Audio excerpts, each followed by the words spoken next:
Back at Abe Lemons Arena, 97-71, OCU wins over Bacone here with Coach Vinay Patel. And Coach, 56-33 in the second half. Much better effort in the second half today. I mean, that's it. You hit the nail on the head. That's exactly what I told him at halftime is we needed to really improve our effort from the first half to what we did in the second half. And I thought we did that. We didn't really – I mean, we made no adjustments. I mean, you saw it was very quick in and out at halftime. And I just said, hey, we're going to sub for effort this half. If you're not pressuring the basketball and we don't see the effort we need, we're going to take you out and call it a night for you. Because really, that kick-started us. I thought the second half is we just stepped up a little bit defensively with our pressure, and that picked our pace up a little bit as far as play. And then Anthony Davis got going a little bit, which helped our offense out. But, he started the game off pretty decent too, and when he's scoring inside, it really opens things up for our guards offensively. So much better effort, just like you said, in the second half.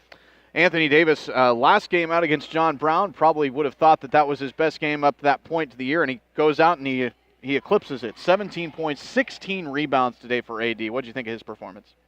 I thought he did a great job. I did not like his pace of play or his effort in the first half, and that's something we talked about at halftime.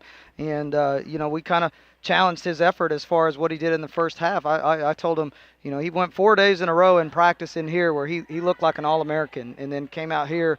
I thought he was very lackadaisical. I didn't think he was chasing the basketball like he should have been. And then in the second half, he really turned it around and showed us why we wanted him here is we know there's going to be some nights like this. And, he's put 2 back-to-back games together where he's proven, I think, to everyone on our team especially that, hey, he can score for us inside and out. And, that's what he does a really nice job of is gives us the inside scoring that we've kind of been lacking this first semester.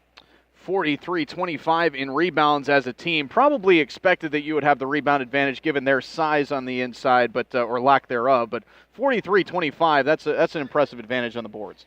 Yeah, we did. Really we played all semester with 3 posts, Scooter and AD, and then Elijah Christman, and they had 7 rebounds, and 16. So our 3 forwards did a nice job of cleaning up the glass tonight. They did a really nice job of sealing people off and going to get it. We're really excited to get, hopefully, Darion Willie's healed up by second semester, give us a 4th big, and then we should be adding Kelly Kemp to our roster for our next game as well. So we'll have 5 really good bigs to help us even more on the glass, and I think that's something that our teams here over the 4 years I've been here have been very good at is rebounding the basketball, and it's something we take pride in as a basketball team. But probably the best stat that sticks out to me was our 22 assists tonight. Yeah. We haven't had a night like that this semester that I can remember where we shared the ball like we did. And the ball was moving offensively. I think we shot almost 65% in the first half and had a really good second half from the field. And we're really starting to figure out each other's tendencies.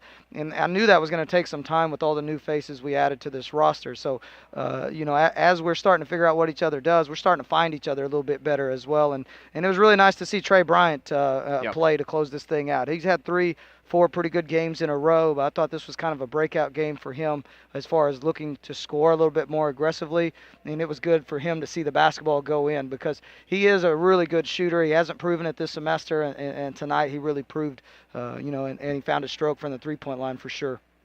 They are a high-pressure defensive team. They're top 15 as far as steals per game and total steals in the nation. And so you look at that number, 16 turnovers, that's kind of high, but as you said, 22 assists, and anytime you can have a positive assist-to-turnover ratio as a team, you take that. Yeah, and they forced a lot of steals with their press, and they showed 2 different presses tonight, and I really thought our team did a nice job handling their press. There were several times where the ball didn't hit the floor, and we were laying it up on the other end against that press, and that's one of the reasons why they're 9th in the country in steals right now, and I think defensively they are turning up the pressure in the full court and causing some people to turn it over.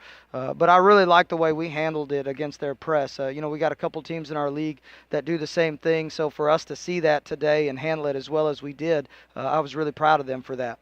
Leading scorer on the year is Chris Williams, and he finishes today with just 7 points, but you have 5 players in double figures other than him.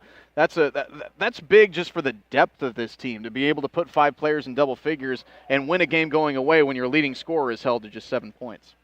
Yeah, and really a lot of that had to do with him. He came out just like Anthony Davis, and I don't know, is it the break? Is it, coming up or what it is?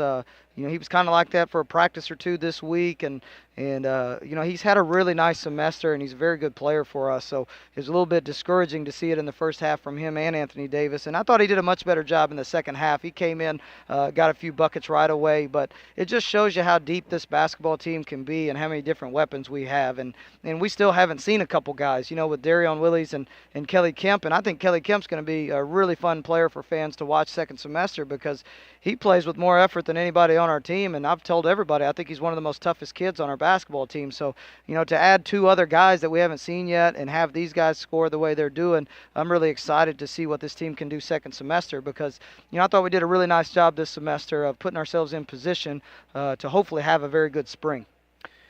Well, the first semester is over, and you guys have a long break between games, so this is the last time you'll see him for a while and then come back after Christmas and get ready for that January 3rd game? No doubt. We just touched on that. That's why I was a little bit longer coming out than I normally am. We're going to be off for about 10, 11 days. We'll be off from today until the night of the 26th. We'll kick it back off and have practice. We got a scrimmage mixed in there in between that and January 3rd with another school, and hoping to get some kinks out of the way with that. But here it is, once we get back, the rat race is on from there to the finish line. So, we did not have a very good start to the second semester last year. We dropped some games early against Sagu and Texas Wesleyan and Central Christian. I think we came out and lost 3 in a row or maybe 1 out of 4 or something like that to open up second semester. And that's what we were just talking about is let's use some of this experience we got back from last year and hopefully get off to a better start second semester. But right when we get back, it's here, and Mid-America Christian is starting to play some of their best basketball. USAO is off to a really nice start. They had a really nice win, Thursday night against Texas Wesleyan. So this league is good. It's obviously not fun as a coach that we got so many good teams in our conference this year, and it's wide open. I mean, it's anybody's race at this stage. Everyone's already proven, hey, on any given night, anybody can win. You've seen I guess what you would call upsets. I really don't in this conference, but we've seen a lot of different teams get off to some good starts, and I'm excited to see what our team can do moving into this next semester. So is that something you've done before, schedule a scrimmage in between kind of the 2 semesters to kind of get your feet wet again? No, we did not do that last year. And I just thought maybe this would help, before we played a live opponent, get off to a better start. I'm just trying to use our experience the best we can to maybe get us in a better position next semester. And I thought we had some rust in those opening games, and I didn't know if it's, hey, we had such a layoff and now it's time to regroove everything again or not. So, just trying something different. I'm hoping that thing helps us and we get some additional film to fine-tune some stuff. And we got plenty of days from the 26th to January 3rd to clean stuff up and get ready for, 2 really hard months in January and February. The good thing for us is I thought second half of this game, I really thought John Brown, we started showing some really good signs of what we could become. And what I've really liked about our teams here is in January and February, we've really started playing our best. And I think this thing's shaping up to do that. I thought gradually throughout this semester we improved. I really thought once we got to John Brown, we got a taste of what this thing could really look like in the spring. And I hope when we get to January and some of these mid-January, February games, we're really starting to hit on all cylinders. All right, Coach, thanks a lot. 97-71, the final score. OCU runs away from Bacone in the second half after the women's team got a 97-22 victory over Bacone here to complete the 2-game sweep.